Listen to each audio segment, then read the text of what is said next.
We tend to measure a person's worth by their accumulation of material things.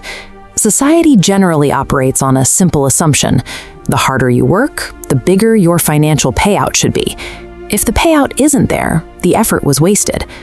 But on the edge of a vast desert, there is a man named Yusuf, whose daily reality challenges that exact assumption. He lives in a tiny, sun-baked clay house, topped with a simple roof made of palm branches. His clothes are heavily worn from years of grinding manual labor. He spends his days hauling heavy water buckets from the village well, planting date palms in the harsh heat, and repairing broken wooden carts. One afternoon, 2 traveling merchants pass through his village. Their camels are loaded down with expensive silks, silver cups, and richly colored rugs from distant cities. They look at Yusuf toiling away in the sun and laugh. From their perspective, he is a fool. He exerts an immense amount of physical effort, yet his financial return is virtually zero. The merchants see a failure, yet if you ask the locals in that same village, they will universally tell you that Yusuf is the happiest person they know. The merchants are blind to a metric of success that isn't found on a ledger. There is an internal accounting system at play here, one that allows a man with absolutely zero material assets to be wealthier than those holding all the silver. Yusuf operates on a different set of rules. Long before the sun rises, he steps outside into the quiet, cold air and simply pauses. He takes a moment to appreciate the sheer fact that he is alive for another day. When he spends hours fixing a heavy fence for a local widow, she pays him with nothing but a small basket of dates and a cup of warm goat's milk. He accepts the meager meal with a smile that suggests he just received a chest of gold. For Yusuf, the worth isn't in the dates, it's in the quiet satisfaction of the work itself. His well-being is completely unlinked from financial return. Because he does not require a paycheck to feel satisfied, his peaceful heart becomes a self-sustaining source of wealth. That internal satisfaction drives a very specific evening routine. Every night as the sun sets, Yusuf brings a small bronze lantern out to the front of his home. He executes a meticulous manual sequence. He cleans out the old reservoir, pours in fresh oil, carefully trims the wick, and strikes a flame. He does this without fail. Yet no village ordinance requires him to do this. He receives no tax break, no salary, and no neighbor has ever asked him to keep the path lit. This small nightly fire proves that his motivation is entirely self-generating. It stands in contrast to the belief that human effort must always be tied to a tangible reward. Over the years, the lantern becomes a permanent fixture. And because it is always there, the villagers eventually stop noticing it. It fades into the ordinary background scenery of their daily lives. This chart maps how the human brain filters out the constant. The village's collective attention eventually drops towards zero. Usually, when attention hits the bottom, human effort drops down to nothing as well. But Yusuf's solid line continues unbroken. The oil is still filled. The wick is still trimmed. The flame burns exactly the same, completely indifferent to whether anyone is looking at it. Anyone can perform a generous act when people are cheering. The actual test of character is maintaining that exact same effort in total silence, long after the applause has completely stopped. Miles away from that quiet village, the temperature plummets. A stranger drags his torn sandals through the freezing sand. His water bag is empty, and his body is exhausted from days of travel. Once the sun goes down, the desert becomes a trap. Shadows stretch across the dunes until every single direction looks completely identical. There are no roads to follow, and the chances of surviving the night drop by the hour. The merchants saw Yusuf's effort as a waste of time. The villagers grew so used to it that they stopped seeing it altogether. But for a traveler facing a featureless void, that same effort is an absolute lifeline.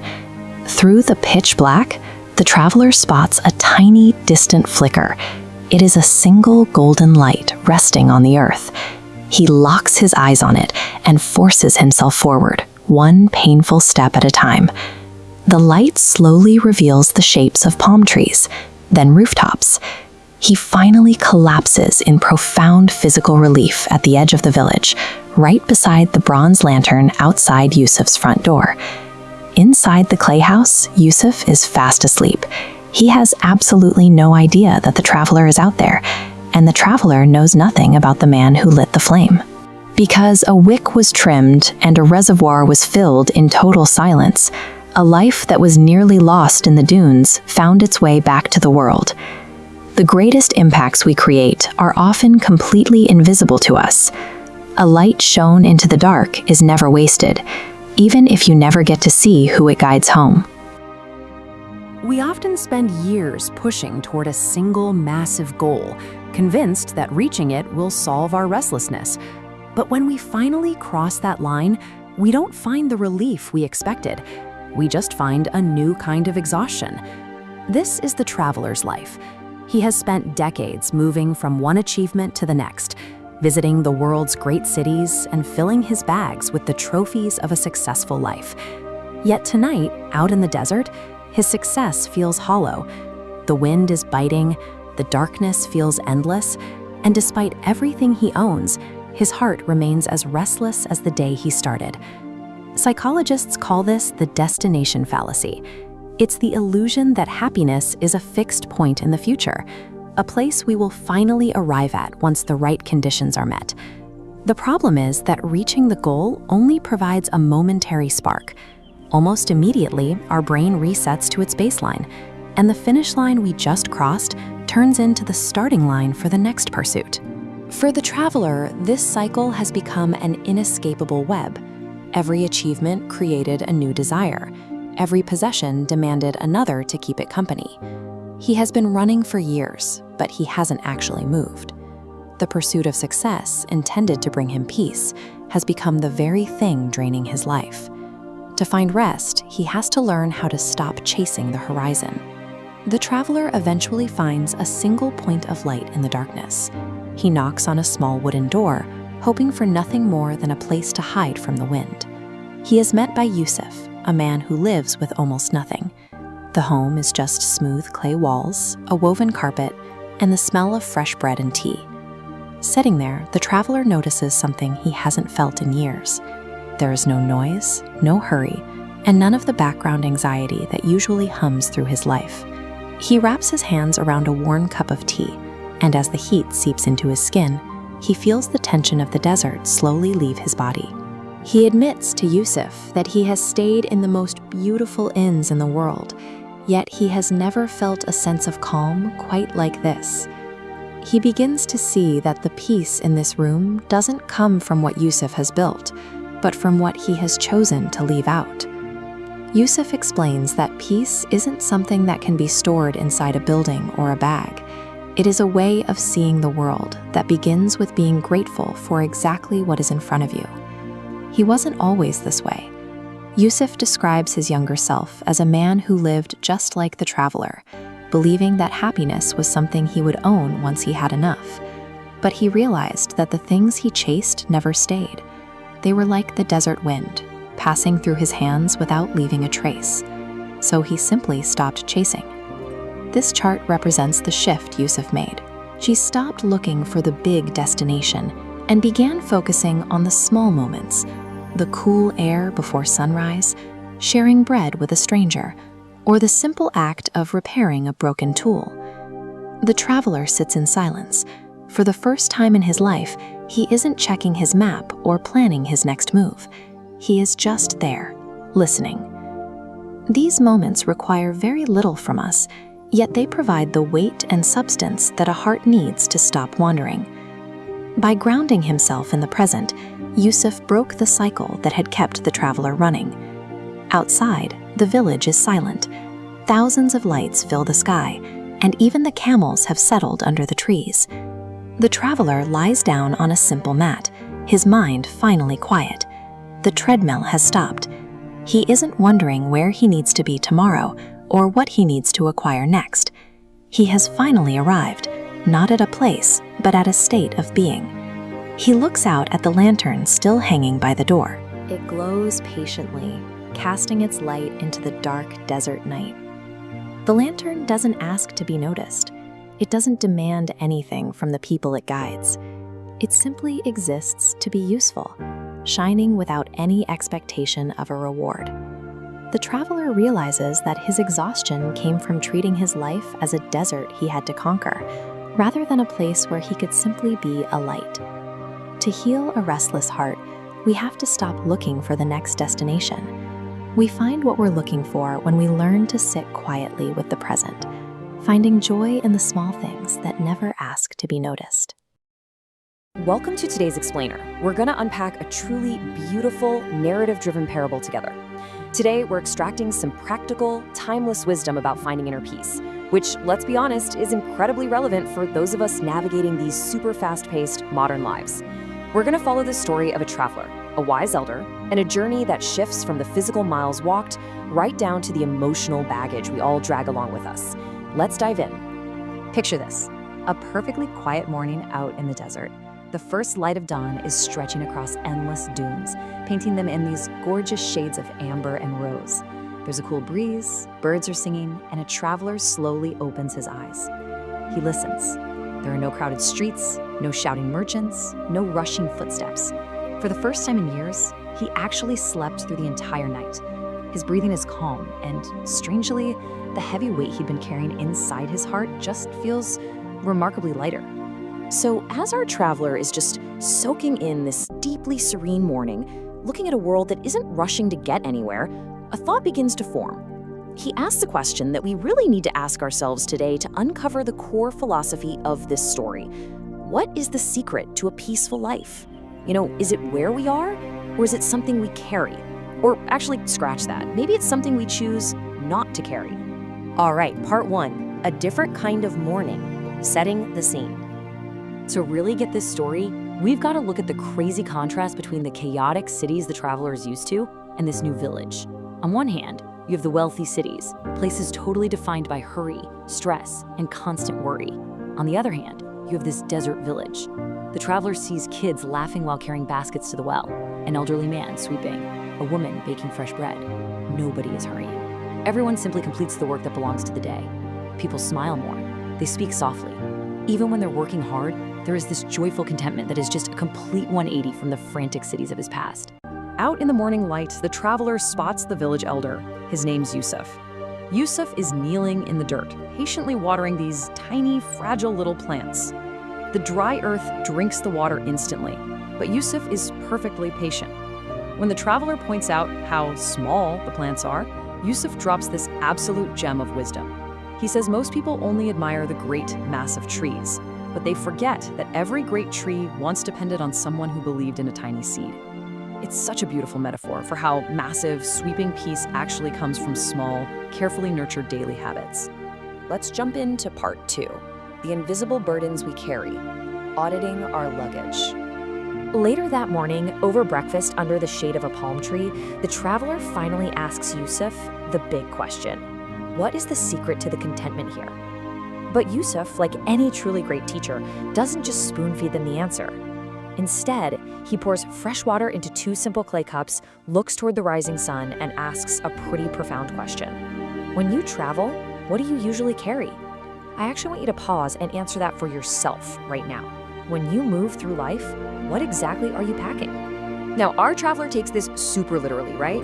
He rattles off the obvious, tangible stuff required for a physical trip. You know the drill. Clothes, food, money, maps, supplies. The whole standard inventory for navigating the physical world. But here's where Yusuf completely flips the script. He nods at the physical list, but then asks, and inside your heart? The traveler is confused. Yusuf then lists off these invisible burdens. Anger we've held on to for years, jealousy, fear, regrets we can't change anyway. Yusuf points out the tragic irony here.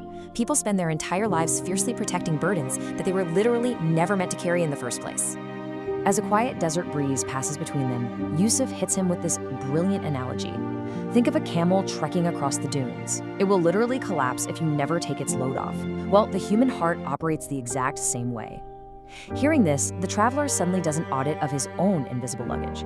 He thinks about every disappointment he refused to forgive, every insult he kept replaying on a loop, every haunting mistake. He realizes, wow, his heart has been carrying way more crushing weight than his physical bags ever did. So the huge takeaway here is this.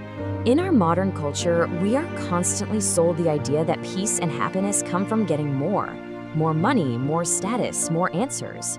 But Yusuf teaches that true contentment often requires the total opposite. It requires us to actively let go. The traveler can almost feel himself becoming lighter with every breath, just internalizing this concept of putting his heavy emotional luggage down. Which brings us to section 3, choosing peace over pride, the philosophy in action. Right after this deep realization, their chat is suddenly interrupted. A worried little girl runs up to Yusuf, holding a small clay bowl, looking absolutely terrified. She confesses that the day before, she accidentally broke Yusuf's water jar. The morning air goes completely silent. Now think about this sequence. The mistake happened, the confession is made, and now we get to witness a real-time test of this peaceful philosophy. The whole game rests on step 3, the choice of reaction. Before you react to a mistake in your own life, consider Yusuf's immediate response here. He kneels down to eye level with the frightened girl and simply asks, "Were you hurt?" He doesn't ask how it happened. He doesn't ask who's gonna pay for it. He just asks about her well-being. And that gentle question completely diffuses all the tension in the moment. When the little girl shakes her head and says she isn't hurt, Yusuf just smiles and tells her he's thankful. Then he drops this beautiful line, "I can replace a jar. I cannot replace you." The relief in the kid's eyes is instant. She smiles and happily skips back to her family. This right here is the absolute embodiment of grace in action. Yusuf didn't just talk about putting down burdens of anger, he actively demonstrated it. The traveler is just watching this in awe. When we compare these two reactions, we clearly see what most people would do. Most of us would let pride dictate the response, right? Get angry, demand payment, hold a grudge for years, which just adds to her invisible luggage. But Yusuf prioritizes human connection over a piece of clay. He chooses thankfulness, forgiveness, and kindness. He consciously chooses to keep his own heart light. The traveler whispers that he finally understands the secret. But Yusuf gently corrects him. It isn't his secret. It belongs to anyone willing to choose peace over pride. As the traveler looks at a lantern by Yusuf's door, a lantern that somehow seems to shine even in the bright daylight, he realizes this peaceful mindset isn't some exclusive, mystical secret. It's a highly practical daily choice available to absolutely all of us. So, to truly embrace the lessons from today's explainer in your own life, I want to leave you with one final vital question to chew on. Take a hard look at your own emotional luggage. Look at the anger, the grudges, the fears, the desperate need to be right. What are you refusing to put down? Because the moment you decide to drop it is the exact moment your journey to real peace begins. Thanks so much for joining me, and I challenge you to travel just a little bit lighter today. Most of us operate under a fairly strict mental equation. Time equals money. Every hour spent doing something must have a measurable, productive output.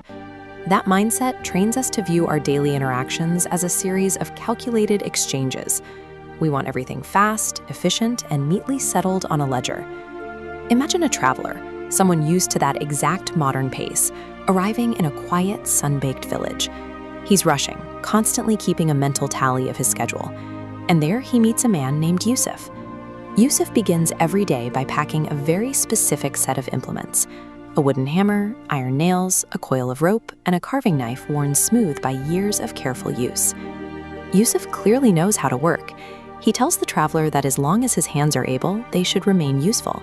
Yet he actively refuses to use his labor to accumulate financial wealth. Yusuf operates within an economic system that runs on an entirely different set of rules. He has the skills to get rich, yet his daily work produces no capital. Walking through the village, the traveler immediately notices the environment around Yusuf. Children wave at him from doorways, shopkeepers interrupt their work to greet him. An elderly woman presses a fresh date into his hand, refusing to take no for an answer. People treat him with a level of deference usually reserved for local politicians or the wealthiest landowners. But Yusuf holds no political title, and his pockets are empty. His actual wealth is a deep well of communal trust. He has spent years quietly minting that trust, and to see exactly how he does it, we have to watch him go to work. In the center of the village, they find a young merchant sitting beside a broken wooden cart. A wheel completely collapses under its load, scattering boxes of fruit across the dusty road. The merchant is gripped by the exact panic most of us would feel.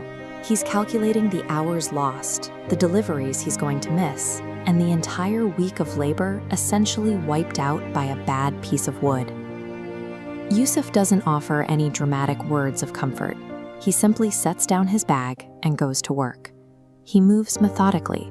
Every nail is placed carefully. He checks every measurement twice. He ignores the merchant's frantic urgency.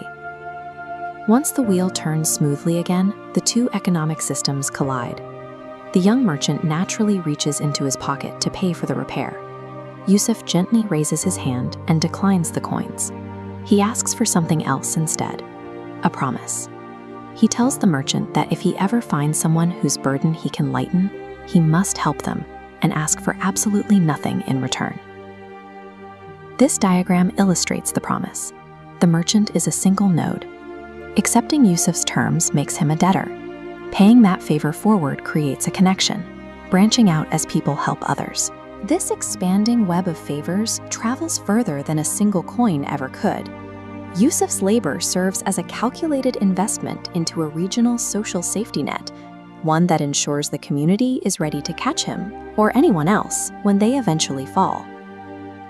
Later that warm afternoon, the traveler follows Yusuf away from the busy marketplace. Under the wide shade of a large date palm, they find a frail old man resting alone on a worn wooden bench. Yusuf walks over and sits down beside him. He hasn't brought his tools. There is no broken cart to fix, no urgent crisis to manage, and no physical problem to solve. They sit together in profound silence. For several minutes, neither man speaks a single word. They simply watch the leaves sway in the desert breeze. The traveler is confused by this. He expects some sort of action, an exchange of goods, or at least a lively conversation. Instead, he is watching what looks like a complete void of productivity.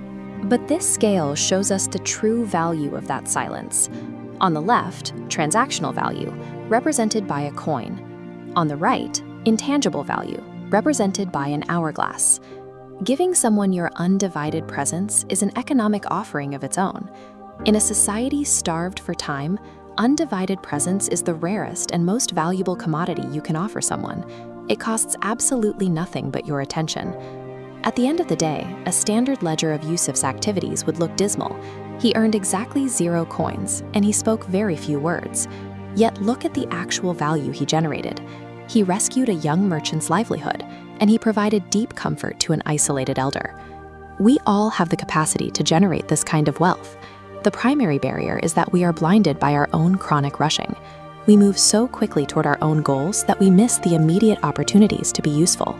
Adopting this economy of kindness does not require you to quit your job or renounce modern money entirely.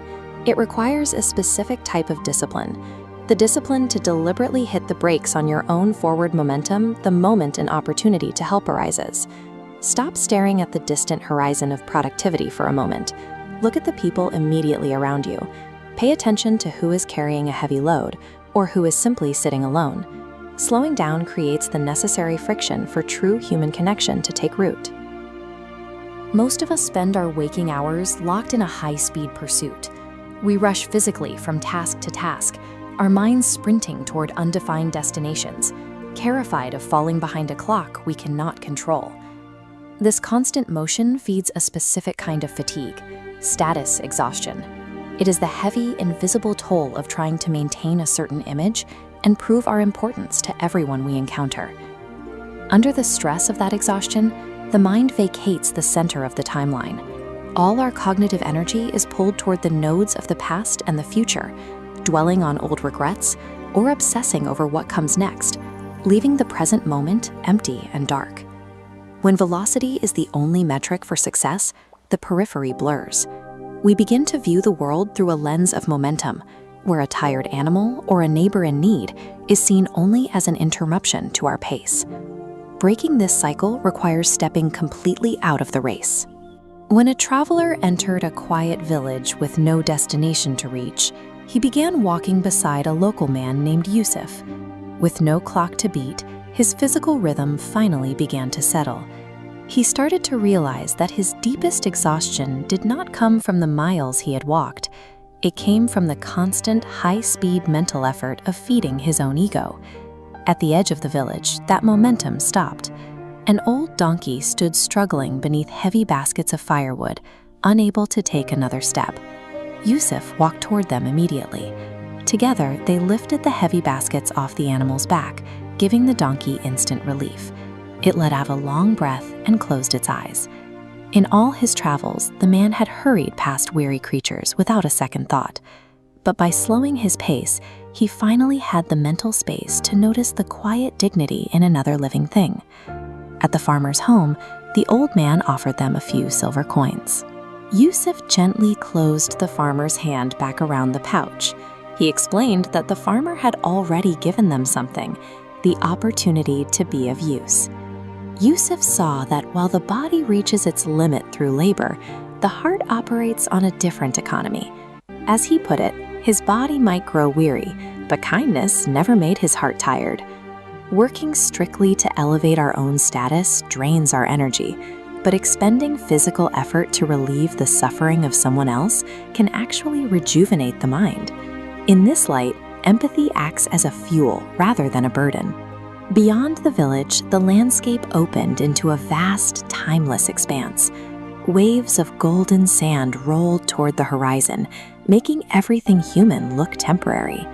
People often look at the desert and see a void, yet environments stripped of human distractions act as mirrors for the mind, forcing us to confront our own internal speed against the scale of the natural world. Yusuf picked up a single grain of sand and let the breeze carry it away. The wind is constantly shaping new ripples across the dunes, erasing old footprints and creating patterns that will disappear again by morning. This matrix shows how environmental scarcity correlates with patience. Where nothing grows quickly, the mind abandons instant gratification. And as nature's scale increases, our self-importance drops toward zero, teaching humility before forces that could bury a city. The emptiness of the desert provides the structural room needed to dismantle the ego. It aligns human perception with the unhurried speed of the dunes. High above the dunes, a hawk glided through the blue sky. It maintained its altitude in wide, slow circles, moving effortlessly without flapping. It served as a reminder that nature does not rush its processes. The hawk waits for the air to lift it, and the seeds wait for the season to change. Everything arrives exactly when it should. The traveler compared this steady pace to his own life. He had spent years in an exhausting pursuit of importance, trying to move faster than the world around him to impress people who were also rushing toward nothing.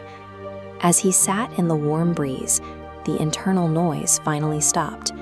He was no longer replaying yesterday or bracing for tomorrow. He was simply there, sitting on a stone in the sand. In a world obsessed with speed, the greatest luxury is not wealth or status. It is the ability to sit still, achieve absolute presence, and rest from the constant, draining demands of the ego. As the afternoon heat fades into a pale orange twilight, a desert village slowly begins to quiet down. Families prepare for the evening, children chase each other through narrow streets, and the blistering wind softens into a cool breeze. Walking through these streets is a traveler alongside a local man named Yusuf. The traveler has finally reached a place to rest, yet internally he remains exhausted.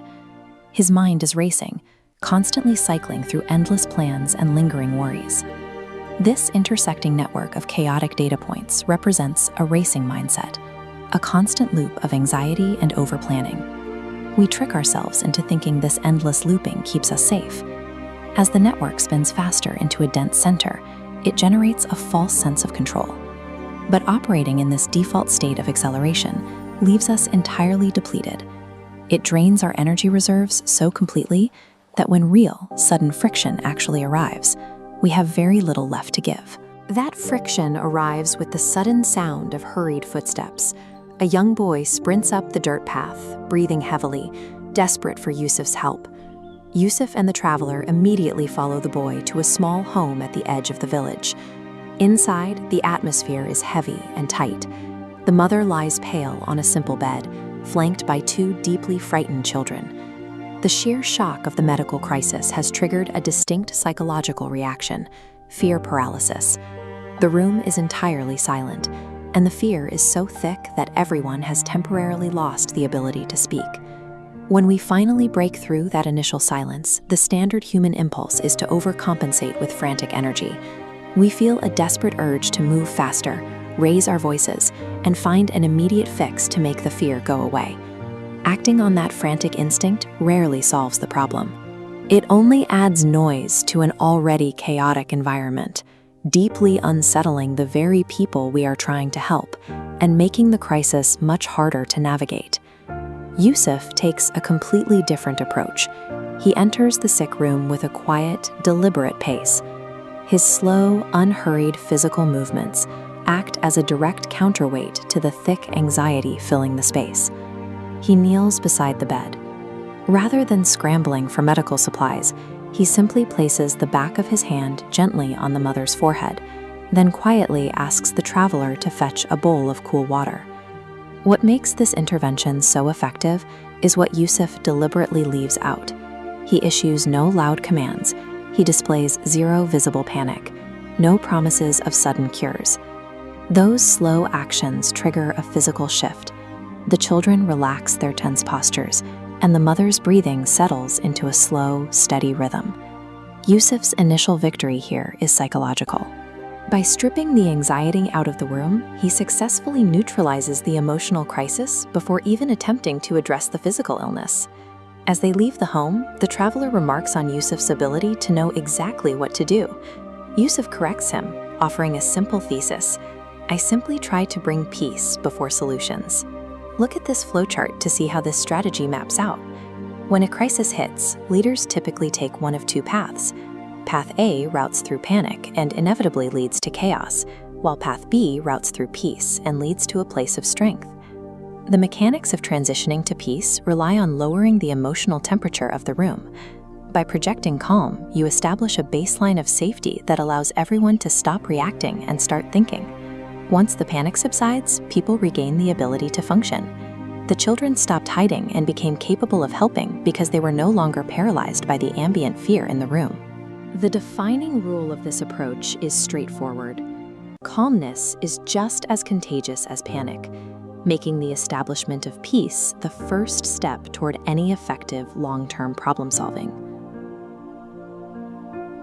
Back outside, the village has settled into twilight. The air carries a distinct chill, and the fragrance of night-blooming flowers drifts from nearby gardens, signaling that the acute crisis has finally passed. Arriving home, Yusuf begins a precise evening routine. He cleans the glass of his bronze lantern, pours fresh oil into the chamber, adjusts the wick, and strikes a small flame to bring it to life. Watching this daily habit, the traveler makes a logical assumption. He figures the lantern is simply a practical tool, placed by the path to help weary people navigate the dark roads. But Yusuf gently corrects him. The lantern serves a deeper purpose. It acts as a daily, physical reminder of the exact internal philosophy he relied on inside the sick room. When you inevitably encounter the darkness and chaos of the world, your most vital duty is rarely to provide an immediate, perfect fix. Your duty is to remain steady, stand firm, and serve as a reliable light of peace for everyone around you.